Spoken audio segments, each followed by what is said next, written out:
見ろ、必殺の無敵の奇跡のブレイクライド、イレイザーガントレットバスタードラゴン、ボーイングソードドラゴンのブレイクライドスキル。ナルカミがライドした時、お前のリアガードを1体選んで退却させるぜ。 Hey yo, how's it going everyone? Entropy here today with another video. Today we're going to be doing a deck profile, long-awaited deck profile for Eradicators, the undisputed king of this meta. So let's just go straight into it. This is probably going to be a long video. Just a quick disclaimer, because there's just so much to talk about. You know, it is you could say it's a quite straightforward deck, but because of that, there is, you know, there's just so many good options in the deck. So I feel like it's worthwhile to just talk about the list, obviously, but there's definitely a lot of options. So I kind of want to go through them as well. So I feel like we should go do that first, and then, you know, as usual, go through gameplay. So this is my list. I'll go through my list and then talk about the alternatives. So first of all, we are going to play Linchu. Linchu is an Eradicator starter. Its skill is similar to Saishin. When this card boosts and hits boosts a unit that hits a Vanguard, kind of must one put this unit into the soul. Except Saishin has a requirement that can only burn grade 1 or below. Linchu can burn anything. So it gives you extra versatility in terms of the retire target in exchange for requiring your Vanguard to be, or the unit that this card boosted to be an Eradicator name. So that's just something to note. Same base power, so that's just, you know, if you're playing more non-Eradicators, then go for Saishin. I think it's more consistent that way. But if you are playing more Eradicators, then go for Linchu. Linchu is just more versatile with its retire targets. Alright, next up we're going to play 4 new PGs. We're going to play the new PGs because it has more synergy with the Break Ride. So because, you know, Break Ride activates on your right phase, and what that means is that your self-damagers aren't active anymore, so playing the old PG actually might restrain your plays. Your opponent can damage deny you until they find a way to deal lethal. So the new, you know, PG, it's more risk for more return. You know, you're taking more damage, but you want the damage to deal more damage to your opponent in return. So there's that. Next we play 4 of the Shuki. Now Shuki's skill is when your opponent's rearguards retire, get +3. And this card, I like this card at 4 because it helps you build your columns. Right? In some of the turns that we might come across, for example, a Descendant kill turn, you want one column that hits 11, the other column that hits 21, so that even if your opponent hits a trigger, you will still pass, and then your Vanguard can go for your multi-attack Descendant turn, assuming your opponent is at 3. And what that means is without Shuki, you don't have an option to actually build up 21k plus columns. So if your opponent hits a damage trigger after the first attack, then your Descendant turn is ruined. And so because of that, I play 4 Shukis. You can choose to play 7 +3s. Well, when this card unit attacks, if you have an Eradicator name, +3k. It's more flexible in terms of early game offense, and late game when you're running out of resources, it's just better to at least be able to ping and intercept. But I feel like, you know, if you are going to play the Break Ride game, if you are going to play the Descendant, and that's one of the things you're considering, I think Shuki gives you more of that consistency in that final turn. Yeah. And then we're going to play 2 of the Desert Gun Orions. The Desert Gunners are still really good. On place, you know, one of your opponent's rearguard loses intercept. And again, if you are, you know, on your Break Ride turn, you know, whether that's Gauntless or Descendant, you want to be pushing for game. And, you know, sometimes you don't have a counterblast to retire more, especially if you're using Gauntlet Buster. And so the Ryan gives you an option to paralyze one of your opponent's intercepts, deny that skill, and go for face. And you know, the Desert Gunners are especially painful when your opponent's at 4 or 5, and just like, you know, remove the intercept and just go face. You know, it's really great. And lastly, we play 3 Rising Phoenixes. Now, at first, I think people were playing 2 Rising Phoenixes, and I think that's most common with a lot of decks nowadays, whether that's Nova Grapplers with Energy Charger, or Aqua Force with the Light Speed Penguin. And like, for example, clans like Gold Paladin, you're playing the Dendrains or the Josephus because, you know, you have there are tighter restrictions, but they cost less and they're better stats. So I think with Gold Paladin you prefer them. But for most clans, you know, with aggressive clans, especially like, you know, Aquaforce, you want to play down bodies, you want to help hit numbers, but you also don't want to, you know, conserve hand, right? Especially with Descendant requiring Eradicator names. You know, some people might be averse from playing non-Eradicators in this deck, but Rising Phoenix is an easy body 5k. Soul Blast 2, you know, this deck doesn't really use Soul as a cost. And in some cases, you actually gain Soul. And so Rising Phoenix, easy cost, you know, draw one card, 5k body to help you boost.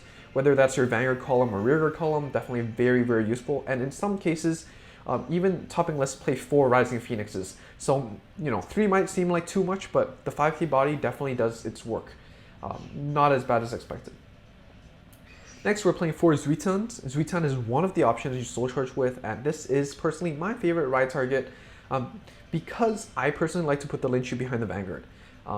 But alas, its skill is when this unit's attack hits a Vanguard, if your Vanguard is an Eradicator, soul charge 1 and counter charge 1.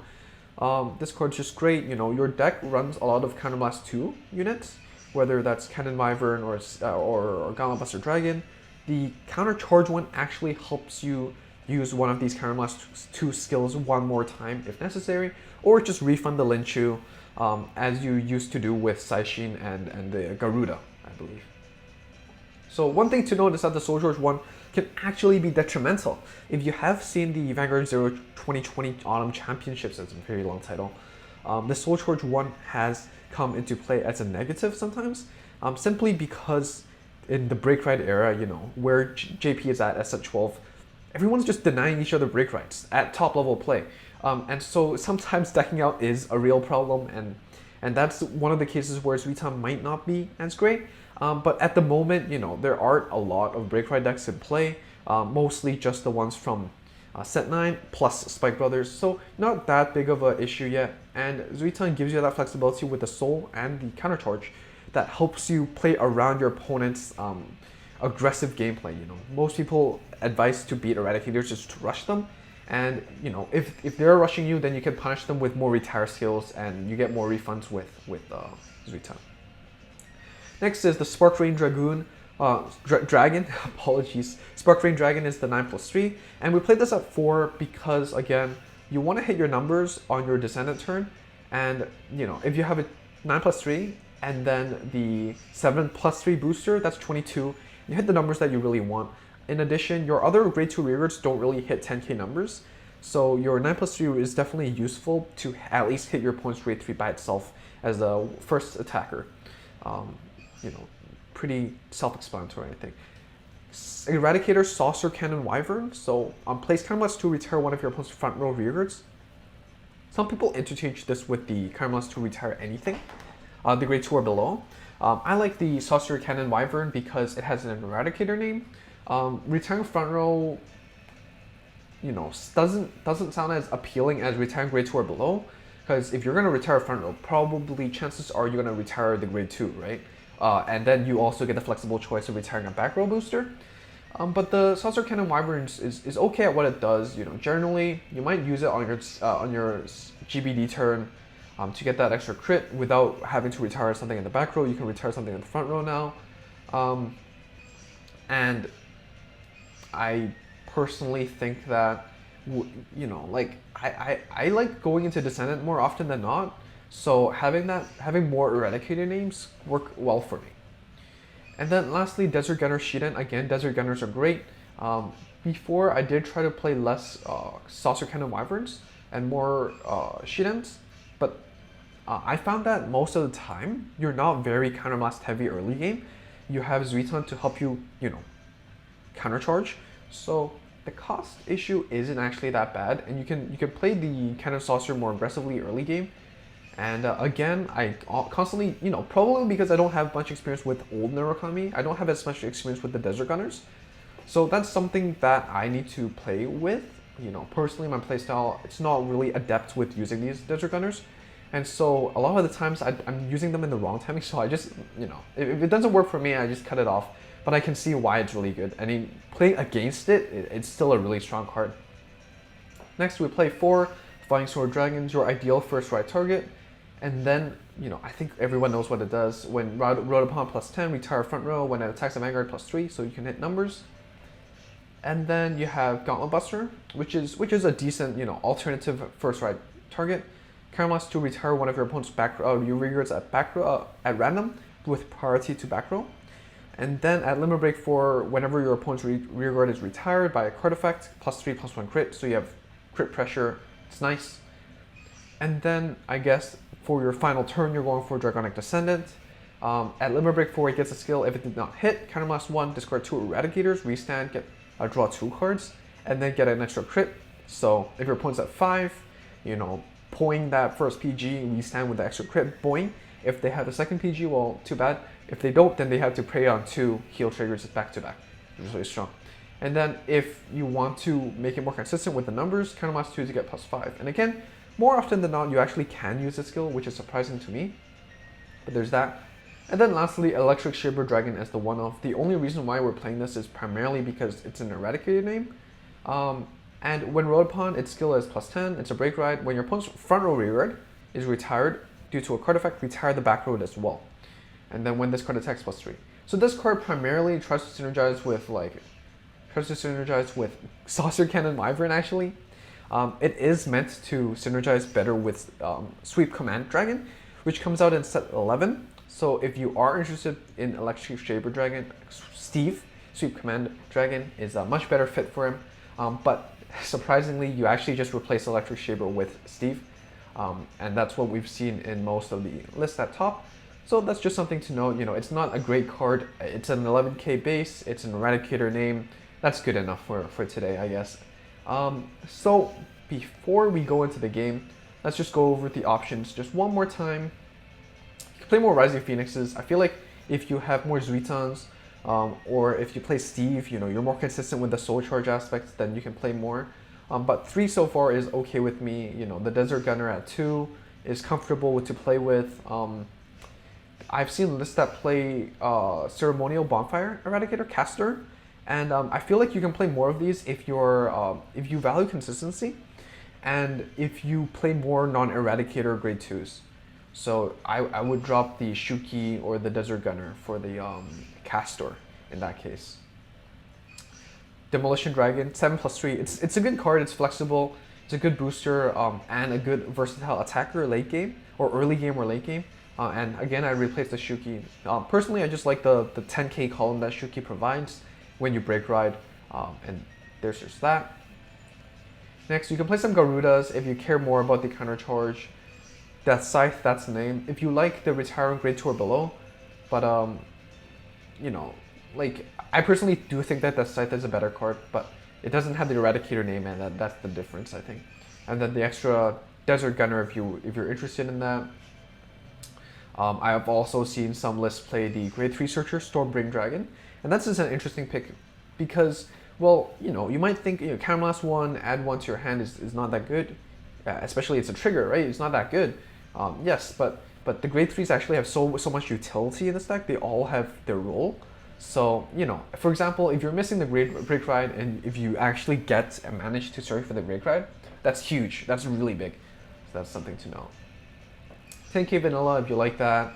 And then I think the last worthy Iron Fan Eradicator, Nirti, is a worthy pick as well. Counterblast 2, draw 1. Again, surprisingly, your Counterblast usage isn't high. But one thing about this deck is that you don't plus that much, and that's where Nirti comes in. Counterblast 2, draw 1, it's a hefty cost, but to plus, sometimes you really need it. If you feel like you're a very aggressive player, and you're not very good at conserving your hand, then maybe play the Counterblast 2, draw 1. And then that's basically about it. There's not a lot of options for grade 3. This is the ideal grade 3 list for now. Like, I wouldn't even play the 10+3s because it costs Counterblast. You might as well save that for like Gauntlet Buster or something else. So I guess that's about it. And let's go straight into a fight. So how's everyone's season so far?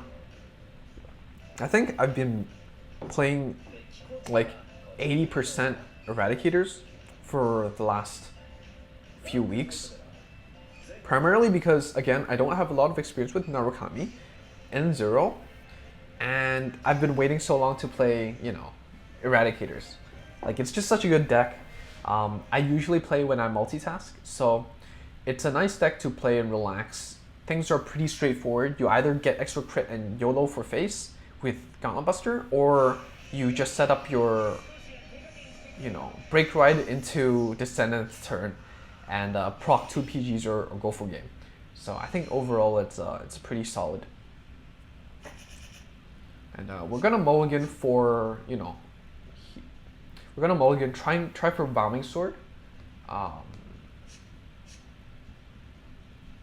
I can keep the PG just because our opponent is also, you know, Narukami matchup. We all know if you're playing against Eradicators or any form of Narukami right now, most of them has crit pressure, and you do want the PGs to help you out with that. You are okay with riding the Rising Phoenix because you play 3 copies, right? So that's just something to note. Let's turn on the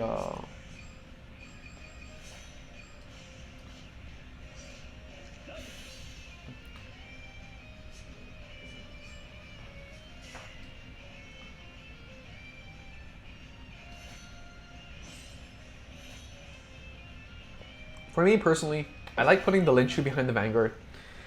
Again, because in terms of using the skill, right? Like, you're always going to have a Vanguard, but you're not always going to have a front row rear guard. Especially not a front row Eradicator rear guard, you know, it's an extra layer of constraints, right?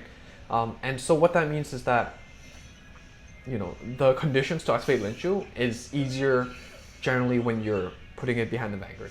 The 5k boost helps, you know, most of the time, especially because you're playing some low-powered grade 1s, like Rising Phoenix, right? If you're going second, 5k isn't going to hit anything, except maybe your opponent's Rising Phoenix. And so, most of the time, just put it behind the Vanguard. If you are expanding and playing a huge grade 2 turn, then maybe play it out to the side.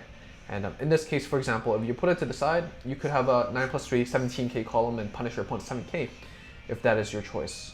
Here, I'm just going to play Zion. Zuitan? Sorry. I am not going to expand that much.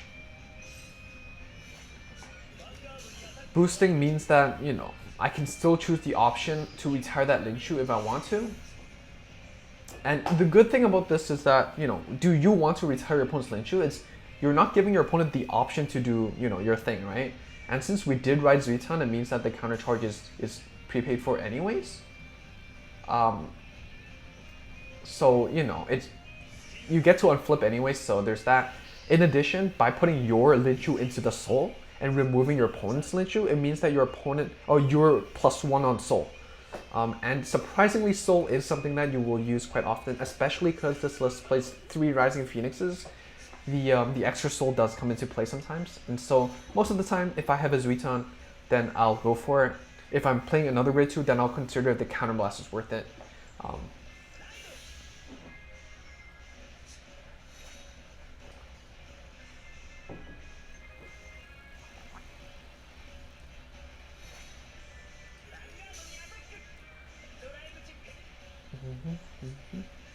So if you haven't checked out the pack opening video, go do that.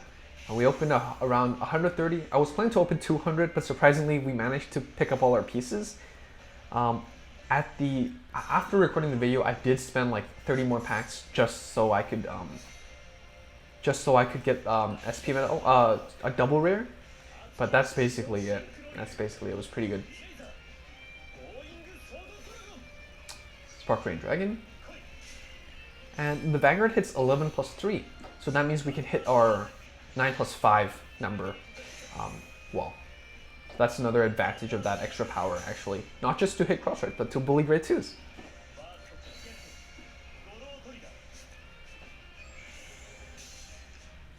So double draw trigger. But what that means is that your opponent might not expect you to get, you know, a Gauntlet Buster in your hand, right? You just showed 50% of your Gauntlet Busters. Surprisingly, we actually managed to draw into one, so that's nice. But here we put our opponent to 3. This is nice because, you know, we're going first. If our opponent pushes us to 3, then, you know, we can push them to 5 and then Descendant next turn, the turn after. But if our opponent does put us to 4, then we can also try to go for lethal straight up with Descendant as well. Sorry, even in this mirror match, you know, if you're ahead, if you have the resources to go aggro, go for it. If you don't have PGs or whatever, then maybe play it slowly. I think, you know, people might say like, oh, you know, decks like Eradicator or Eraser, they're tier 1, you know. There's a reason why they're tier 1 because they're really good, and that's true. That doesn't mean that there's no, you know, things that you have to consider, right? Like, so.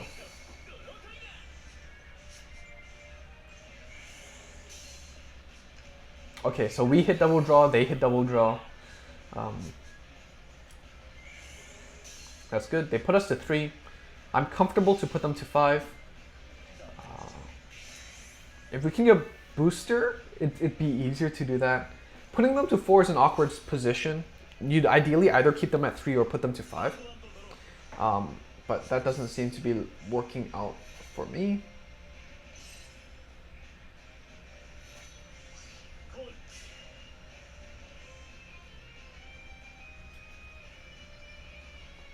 The thing is, if I had the booster, I would keep my opponent at 3.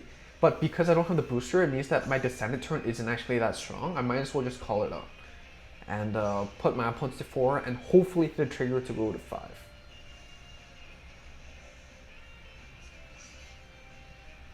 Let's go with this. Because our opponent's going to break right? Definitely. So they're going to retire one of my intercepts. I was just thinking if what happens if it's Descendant and what happens if it's Gauntlet Buster. Alright. Either way, they will put us to at least 4, right? Unless they 3 crit Gauntlet Buster. So, I think the Death Scythe. Again, the good thing about Eradicators is it's so flexible. There's so many good cards. You know, even if you don't have this exact list that I do, you know, just play with whatever you have. and I'll tell you, Narukami just has such a big toolbox.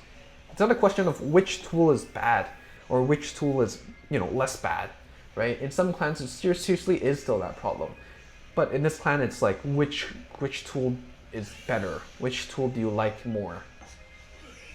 You know, do you like the Desert Gunners more? Play more of those. Do you like Death Scythe more? Play more of those. It's just so flexible. With the Descendant route, paralyzing the intercepts, which means going face. Lucky we have 3 PGs, so that's nice. Opponent doesn't play on an intercept, so I think they're in the similar situation as last week. They don't have a lot of supporting intercepts, either PGs or grade 3s. So there's that. Counterblasting for the power. So that means that even if I do hit 1 trigger, they'll still be able to hit, you know, 26, right? On the first 5th damage. First attack for lethal. For example, here we hit 21, then they'll still be able to hit over 21. Playing around that second damage check being a trigger. Yeah, that's what I'm trying to iterate. So for example, here, if I hit a trigger, if my opponent didn't counterblast 2, they would not be able to hit. But here it seems like it's not a problem for them. So, good for them, I guess. So you see our opponent playing more non-Eradicators like Desert Gunners and Death Scythe. So definitely still a good option. You know, these cards might not have Eradicator name, but if you play on the board, if they're not in your hand, it doesn't matter, right? So that's a PG. Yeah, so if you play more non-Eradicators, then consider playing more of these Castors to help out get rid of the non-Eradicators that you don't want to play on the board from your hand. Castor PG, wow, going for it. Extra crit. We got the 2 PGs though. We solid. The Vermilion, okay. I actually was considering playing Vermilion in the last slot instead of Electric Shaber Dragon, but I care more about playing the Shuki rather than the Castor, so just that. So I guess it's our turn to go into the Descendant. Our opponent showed quite a lot of stuff from their hand, so there, let's go. SP Descendant time, boys. I traded my SP Males for this bad boy.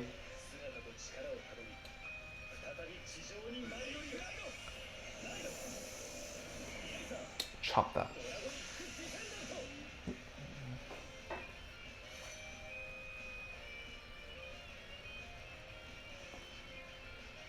So if we call anything out, it means that we're getting rid of the PG, which I don't really like. It means that we're gonna go for. I think it's fine. I think we're fine. Just go for face, right? Don't overcomplicate it. Go face, win games.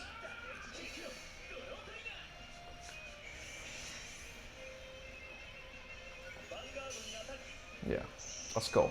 SP, Descendant. Hitting that heal is also very good. PG. Alright, and the last one's at the bottom of the deck. So.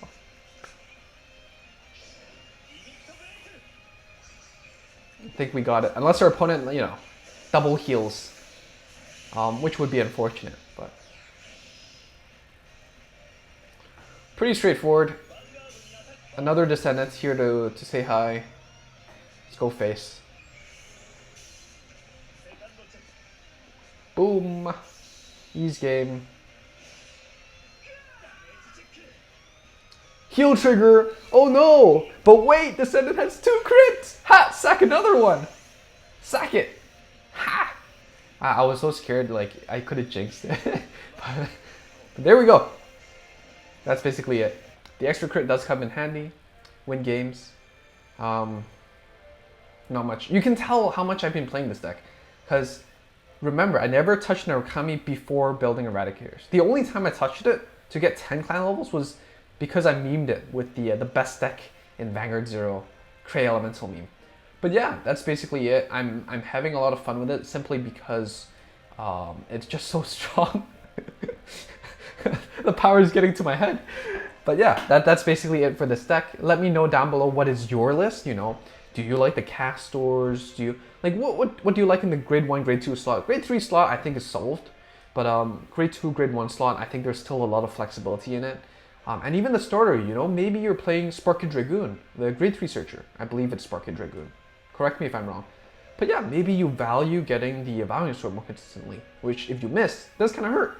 You know, what if you're playing Sideshain instead? Because you're playing more of a non-Eradicator mix with grade 1, grade 2.